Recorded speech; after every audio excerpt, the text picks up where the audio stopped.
Fala galera, inaugurando um novo quadro Curiosidades Beatmaker, e o primeiro vídeo desse novo quadro vai ser Dicionário dos Beats. Aposto que para quem é iniciante como eu tem sempre um termo ou outro que fica aquela dúvida, né?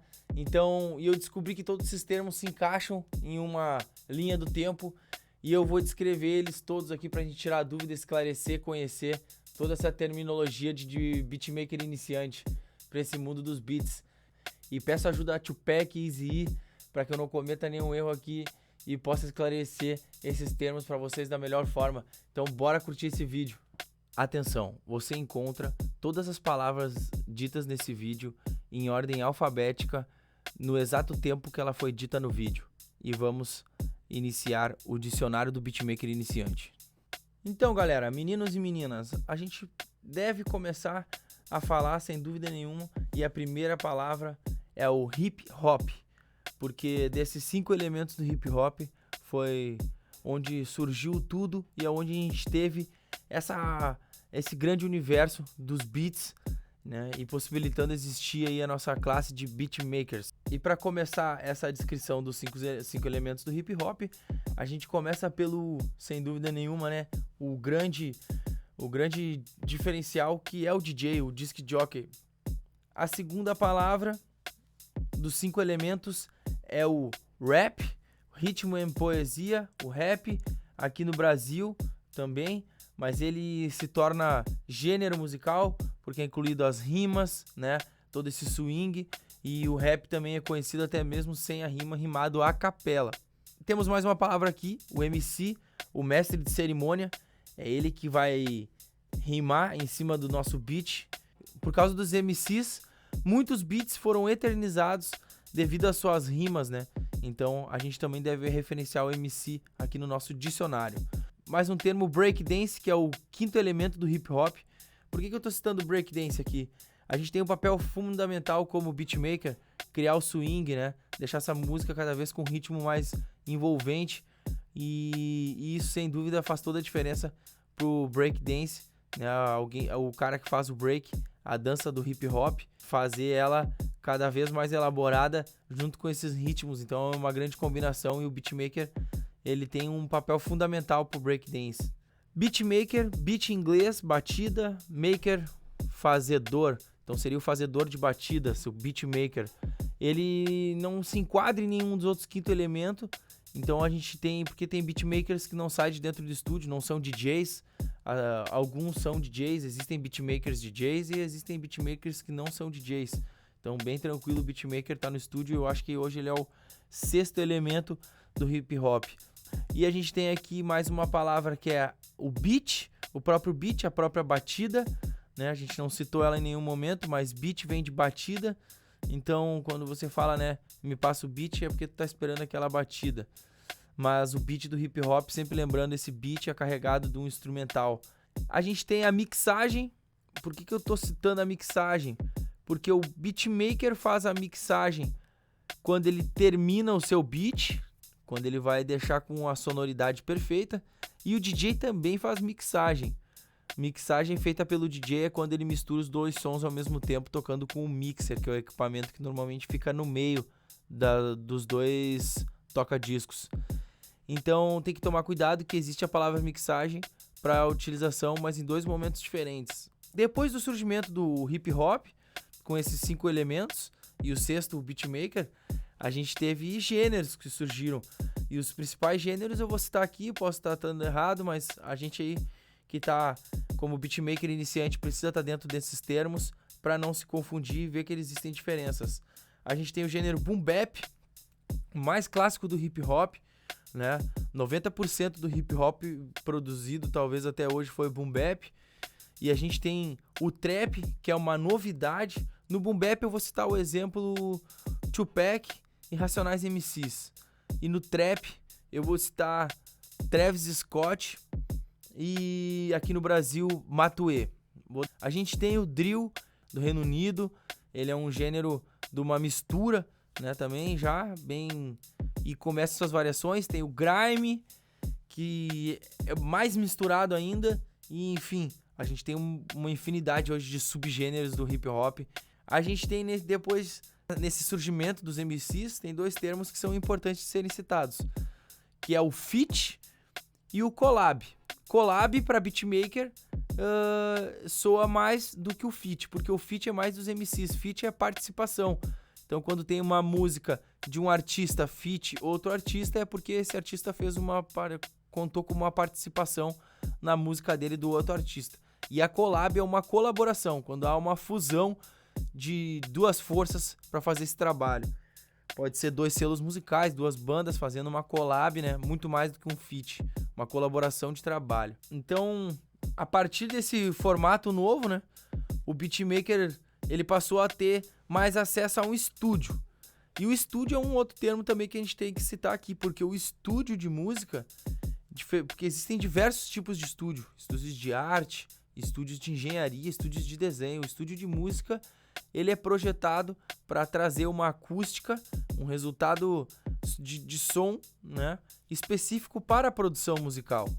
E não pense que o estúdio de música ele está reservado somente àqueles grandes estúdios e cheios de equipamento, porque hoje a gente já conhece que existe um termo também chamado home studio. O home studio ele é acessível a todos, ele pode ser adaptado até mesmo com as almofadas da sua casa para posicionar e colchão, tudo para trazer o melhor resultado dentro daquele ambiente do teu home studio. Então, porque lembrando, né? Nunca é o equipamento, e sim a criatividade com que o artista e o produtor musical conseguem se expressar. O setup são o aglomerado, né? O conjunto de todos os equipamentos do beatmaker ou do produtor musical. E quais são os equipamentos que compõem o setup, né? Que formam aquele rack que enche de coisas ali em cima da mesa do produtor. Essencial é o computador. Parece brincadeira, mas hoje 100% de uma produção musical pode ser feito através do computador. Tu precisa saber se é PC ou é Mac. Se for PC, o sistema operacional é o Windows. E se for Mac, é o iOS X, se eu não me engano.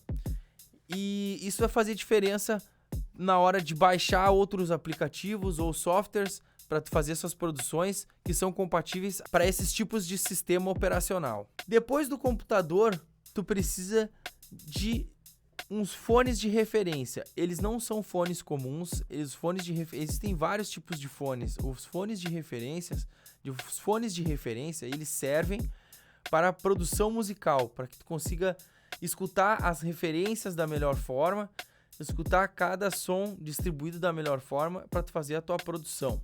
E lembrando, se tu só tem o computador e tu não precisa comprar um fone de referência, tu pode começar a produzir com caixinhas de som de computador comum ou com um fone comum. O importante é começar. Lembrando, a criatividade é o maior diferencial na produção dos beats e não os equipamentos. Então, se você comprou o fone de referência, um outro investimento que você pode fazer é a placa de áudio. A placa de áudio que não vem em todos os computadores. No Mac ele vem, mas o Mac é um computador caríssimo. Então, normalmente em outros computadores ou quando se quer obter um resultado de áudio melhor, é necessário comprar uma placa de áudio, porque através dela tu consegue fazer a captação de áudio de microfone de alta qualidade, a transmissão também dessa informação de áudio para os monitores de referência, que é outro termo que eu vou citar aqui agora, né? Então, a placa de áudio é algo bem interessante a ser investido como um terceiro investimento. Após o computador e o fone de referência, é a placa de áudio. E a gente tem os monitores de áudio. E o que seriam monitores de áudio? São a vulga caixa de som que aparece dentro do estúdio. Só que elas não são caixas de som comum. O nome delas já está dizendo, né? Monitor. É para realmente monitorar, assim como os fones de monitoramento, o monitor de áudio do estúdio, ele te traz o som mais nítido e perfeito que você consegue escutar sair desses monitores. Então, ele é fundamental para quando você quer avançar cada vez mais nas suas produções musicais. E para completar, né, o setup, eu não digo mais básico, mas a trilogia seria o teclado do computador. Por que a gente cita o teclado do computador? O teclado do computador hoje ele pode servir como um teclado MIDI, que então, se tu não tem dinheiro para comprar um teclado MIDI, tu pode usar o teclado do computador, que ele tem as teclas como o piano também, assim como um teclado MIDI, tu pode tocar tranquilamente nas teclas do teu computador. E o teclado MIDI seria mais um avanço. A gente usa um teclado MIDI para trocar qualquer software de som dentro do computador. Então o teclado MIDI é um teclado universal. O teclado MIDI é legal porque ele estimula cada vez a tua criatividade e também essa parte de facilitar de ter um teclado, né? Essa parte de facilitar de ter um teclado é uma coisa muito boa do teclado MIDI ali no visual das teclas similares a uma tecla de piano. Algo que seria algo a mais colocar no estúdio seria uma drum machine. Uma drum machine, esse termo também ele é utilizado, drum machine, que seria um equipamento que simularia uma bateria eletrônica, mas com pads normalmente quadrados e menores, onde você pode bater com os dedos. Tu armazena sons ali e tu bate. E também duas conhecidíssimas drum machines. Uma é a MPD 26, eu acho que é a mais clássica do hip hop, assim, para produtor. Acho que com relação a custo e benefício, ela é da marca Akai. A Akai produz muitos equipamentos. A Akai também produz a MPC, que diferente da MPD, ela é totalmente independente. Tu consegue produzir um beat totalmente numa MPC. Ela tem o software ali internamente, tu carrega os sons e tu consegue produzir um beat. Já uma MPD, somente no PC. Então esses são equipamentos legais. E depois a gente também tem outras, além da Akai, duas marcas bem famosas. A Yamaha, essa mesma aí, que a gente já sabe que tem instrumentos musicais maravilhosos. Toda a parte de teclado, MIDI e monitores de referência. Muitos produtores musicais gostam de utilizar o da Yamaha. E a gente também tem a Roland, acho que uma das mais clássicas aí na criação aí de equipamentos para a produção musical. Então esses termos e essas marcas também são frequentes e a gente acaba usando. Depois que a gente terminou de montar, né, o kit na nossa mesa, a gente já sabe para que serve cada uma dessas coisas. A gente tem que tomar a decisão de qual software de produção musical ou DAW também. O nome é DAW, que é Digital Audio Workstation. Então a gente tem que tomar decisão de qual DAW usar. Desde, pode ser a mais comum, Audacity. Quem nunca usou Audacity aí, quem trabalha com música, é um clássico aí para fazer gravações e ele não exige muito da máquina. E tem pessoas que já produziram músicas no Audacity. Assim como tem o software aí completo aí que muitos produtores andam usando, que é o Ableton Live. Tem o FL Studio ou Fruity Loops, que é a mesma coisa, é só nomes diferentes para o mesmo software, FL Studio ou Fruity Loops. Acid Pro da Sony, Reaper, Pro Tools, Logic Pro, outras DAWs também conhecidas no mercado. Então tu vai ter que escolher uma DAW ou software de produção para iniciar tuas produções musicais. Abriu a DAW, tu vai se deparar com os sons que ela tem já de fábrica, as nativas. Mas como a gente está falando de produção de hip hop, a gente tem um outro termo que é muito utilizado, que é o quê? Tu precisa de sons específicos do gênero que tu produz. Então tu precisa comprar ou ganhar ou baixar da internet um sample pack. Sample pack em inglês seria um pacote de amostras. Essas amostras, dentro desse sample pack, ela é cheia de samples, que são as amostras de sons que a gente utiliza tanto para fazer loops de bateria. Loops é a parte fundamental do hip hop, então a gente precisa desses sons. E sons de bateria são conhecidos como drum kits. Os drum kits são os sons de baterias que vêm dentro dos sample packs. E a gente também tem timbres especiais dentro dos sample packs, timbres diferentes, timbres normalmente que não vêm na DAW. Então tu precisa conseguir novos timbres para fazer a tua produção musical, para fazer a produção dos teus beats. Sempre é bom ter timbres diferentes. E dentro desses sample packs tem 5 sons aqui de bateria que são muito conhecidos, 5 timbres que são muito conhecidos, que todo mundo deveria saber esse nome, né? Um é o kick, que é o famoso bumbo da bateria. A gente tem o snare, que é a caixa da bateria. Se fala muito Ah, tu tem uns kick para me passar, uns snare. Tu tem uns hi-hat, que é os pratos da bateria. Tem hi-hat open, hi-hat closed. A gente precisa saber que tem o closed e o open do hi-hat, que são sons diferentes. Tem o chimbal e tem elementos de percussão, como bongo, atabaque, tambor. Por que a gente precisa saber esses termos? Eles são muito utilizados. Tu vai estar conversando com um amigo beatmaker seu e ele vai te falar: eu tô tendo um problema, não tem uns snare muito legal, tu não tem uns snare para me passar e vice-versa. Então é legal. Coloca mais elementos de percussão. Só a DAW, ela produz beats, sem dúvida nenhuma, muito bons, mas várias empresas criaram softwares para ser utilizados na DAW. Mas para isso acontecer, tiveram que algumas tecnologias surgirem.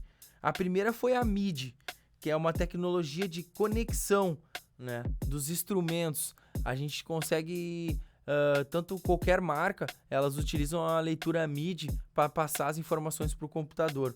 E depois surgiram os VSTi e os VST, que são instrumentos virtuais ou sistemas virtuais de sons para fazer efeitos de áudio, que é muito interessante, né? Imagina se, como eu falei antes, tudo pode ser feito no computador, não há necessidade de comprar nenhum equipamento, porque as empresas já criaram softwares de piano, de baixo, de teclado, de sons de sintetizadores analógicos, eles já estão todos no ambiente digital. Tudo graças ao MIDI, VST e VSTi. E tem os sintetizadores sonoros, esses são equipamentos externos já. Por exemplo, o clássico 808, que é da onde retirados graves do hip hop. Dá para fazer um vídeo inteiro só falando de 808.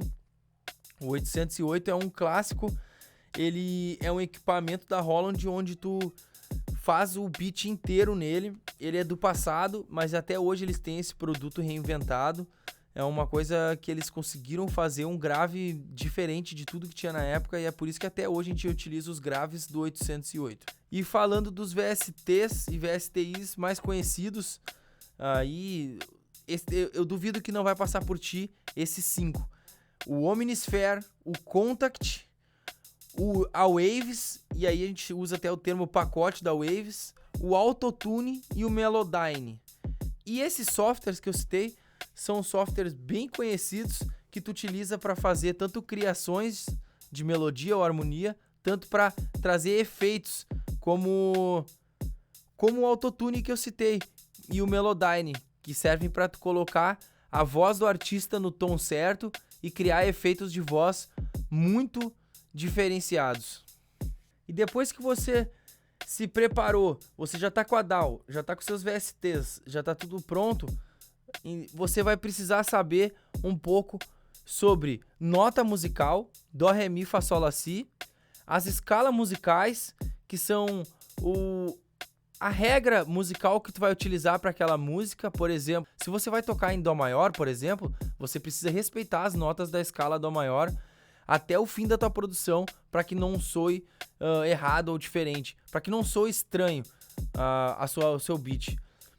Os acordes, que é uma reunião de 2 ou mais notas tocadas simultaneamente, ele tem o resultado do acorde, e a reunião dos acordes eles formam a harmonia da música. Notas tocadas separadas em sequência, porém acompanhando o tom e o ritmo, a gente tem a melodia da música. E a melodia é aquela parte mais legal da música, onde cola na cabeça, onde é chiclé e é onde a gente passa assobiando e não esquece nunca mais. A gente tem o campo harmônico, que é onde a gente tem que respeitar para a melodia e a harmonia se encontrarem. A gente tem o tom, tem que respeitar o tom. Depois que a gente sabe um pouquinho dessa parte de produção e respeitar essas regras musicais, que não necessariamente a gente tem que ter o conhecimento 100% de produção, e sim respeitar as regras 100% para explorar nossa criatividade, a gente vai vir para a parte das edições, que é o quê? A parte de produzir a música. Aí que tá o nome no fundo, né? O produtor musical, o beatmaker, ele vem para essa hora de produzir. Então ele vai fazer toda a edição da produção musical. Ele pode também, desde a arte de sample, não só criar a música, criar suas melodias, criar tudo, como ele pode samplear, que é uma arte também. Lembra quando a gente falou do pacote de samples lá no começo? Então, samplear tu pode pegar um som, uma parte de um som que já existe e modificar ele bastante. Modificar o tom, a velocidade, o ritmo, né? O BPM, que é batidas por minuto, outro termo importantíssimo nessa parte da edição, que é a velocidade com que a música vai ser tocada. A gente tem efeitos de áudio nessa hora da edição e da produção, como o delay e o reverb. São dois efeitos de áudio conhecidíssimos, né? O atraso e o preenchimento da sala. A gente tem o compressor para reduzir as faixas. A gente tem o equalizador para limpar todas as frequências desnecessárias de cada timbre. Então esses são os efeitos de áudio. E um termo também que a gente não pode esquecer nessa hora da edição é o canal master, ou somente master. A master é a reunião de tudo que está soando ao mesmo tempo, porque tu pode mutar ou não mutar algumas partes da música na hora da produção, mas o canal master tá tocando tudo ao mesmo tempo. Se você fez uma captação de voz, se você fez uma gravação, quer dizer que tu tem uma música pronta ou uma track. Então, a partir desse ponto, tu vai precisar exportar. E exportar não é salvar o projeto. Salvar o projeto é quando a gente se refere a quando a gente está na DAW, quando a gente está no software de produção. É nessa hora que a gente salva o projeto. Se o teu amigo beatmaker utiliza uma DAW diferente da sua, um produz no FL, outro produz no Ableton, vocês dois não vão poder compartilhar os projetos. Somente os sons prontos. Se tu mandar a bounce para ele, ou as guias, se tu exportar cada uma das suas faixas e enviar para ele, nessa hora de exportar vai ser transformado o arquivo em outra coisa, que é uma wave. É um arquivo de áudio, né, de alta qualidade, que pode ser tocado em qualquer dispositivo de áudio. Então, tu exporta a wave, que seria ou a track ou a música pronta. Então, tu exporta ela e tu tem que ter um cuidado com o sample rate. Sample rate é a taxa de samples que é necessário para a música ficar com uma devida qualidade. O sample rate tem que estar atento que você vai colocar ali para a música não ficar errada. MP3 já é uma outra coisa. O MP3 é um arquivo de baixíssima qualidade. Ele foi inventado recentemente, até porque a Wave já existe há muito tempo, já esse arquivo digital, mas o MP3 ele é uma coisa mais recente. Ele é compactado, ele é cortado frequências e a gente tem uma perda de qualidade, né? Normalmente quem escuta em fones de ouvido assim, em um volume regular, acaba não percebendo as perdas que a gente perde com o MP3, mas que não é utilizado usualmente na transferência de dados entre beatmakers. A gente precisa transferir tudo em Wave, em alta qualidade, para poder fazer a melhor mixagem e a melhor produção da música. Então a música tá pronta, agora a gente vai falar de distribuição musical. A distribuição musical é algo muito importante, a gente tem que estar atento. Existe órgãos, né, reguladores aqui no Brasil, existe o ECAD, que é o Escritório Central de Arrecadação e Distribuição. Ele é gerido pelas associações dos músicos. Vou dar exemplo de duas aqui, a Abramos e a UBC. Você precisa se inscrever na Abramos ou na UBC, entre outras, e se tornar um músico inscrito para ter os direitos autorais preservados na distribuição das tuas músicas e até mesmo dos seus beats. E somente depois disso é que você vai encarar as plataformas digitais. Plataformas digitais são as plataformas de distribuição das músicas digitalmente, que a gente tinha aquele molde antigo, né, de vinil. Hoje a gente tem as plataformas digitais e a gente pode lançar as músicas tanto no YouTube acompanhado de um visual, lá você pode lançar, como nas plataformas digitais que são bem focadas somente para ouvir a música, que é o Spotify, o Deezer e Apple Music. Existem outras. Essas são as três principais plataformas aonde as músicas elas são reproduzidas, né? E para a gente subir nessas plataformas, a gente precisa de uma distribuidora. A mais conhecida no Brasil é a ONI-RPM, é uma distribuidora de música, a ONI-RPM. Existem diversas outras, mas a ONI-RPM é uma dessas distribuidoras de músicas do Brasil. Elas que colocam a música dentro do Spotify, dentro do Deezer, dentro do Apple Music. Tu precisa de uma distribuidora de música. E aí tu vai conseguir lançar o teu disco, que é aquele disco, normalmente é um aglomerado de músicas do artista contando, né, uma parte, né, e ele quer contar algo, uma história grande, né? Normalmente acima de 7, 8, 10 faixas é um disco. Diferente do EP, que é um mini, né? Uma mini parte do artista, são uma reunião de 3, 4, 5 faixas. A gente tem um EP diferente de um disco. E o disco a gente pode considerar que é a mesma coisa de um álbum, porque hoje a gente não tem mais o disco físico, mas ainda tá esse apelido de disco. O álbum hoje é o grande lançamento de um artista, né? É quando ele tá já com a carreira mais maturada, ele acaba lançando um álbum. Diferente de quando o artista tá no começo, que ele lança diversos singles, que é uma unidade só de som, né? Single em inglês, uma unidade. Esse foi o vídeo Dicionário dos Beats. Se você gostou, dê o like, comenta aqui embaixo o que tu achou de todos os termos, palavras que eu utilizei nesse vídeo. Se inscreva no canal, vídeos todos os dias. E obrigado, até o próximo vídeo.